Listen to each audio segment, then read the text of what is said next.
Director sir, faculty members and all my dear classmates. Welcome you all on this gorgeous occasion. Hi, I am Bhupen Kurmi.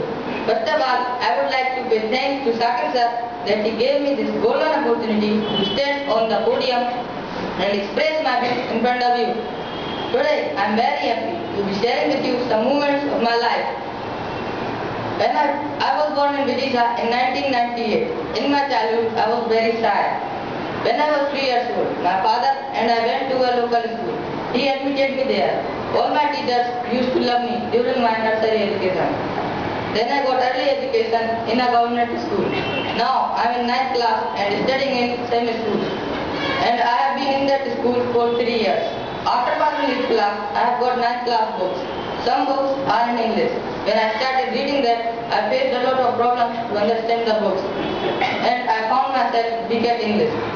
So I realized that I had to gain fluency in English because English is must in every field and I will need it in future. So I therefore have joined American Institute for Fluency in English. At present, I dwell at Durganagar with my family and I am in 9th class and preparing for exam and I am also learning computer. Now, I would like to tell you about my daily routine. I get up early in the morning at 6 o'clock. After that, I freshen up and do my work as per the schedule.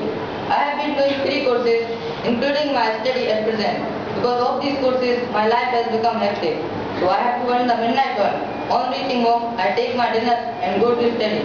And study continuously till feel sleepy. Now, I would like to tell you about my goal and my future. Speaking course will be completed by next month and my schooling will be completed by 2017. After 12th class, I want to do something different because I don't want to in that race. I am sure I will gain ground in my field. After completion of these courses, I wish to do the job and I want to fulfill the dreams of my parents and I want to do something for the society and lead the life as it comes. At last, I would like to pay thanks to all of you listening to me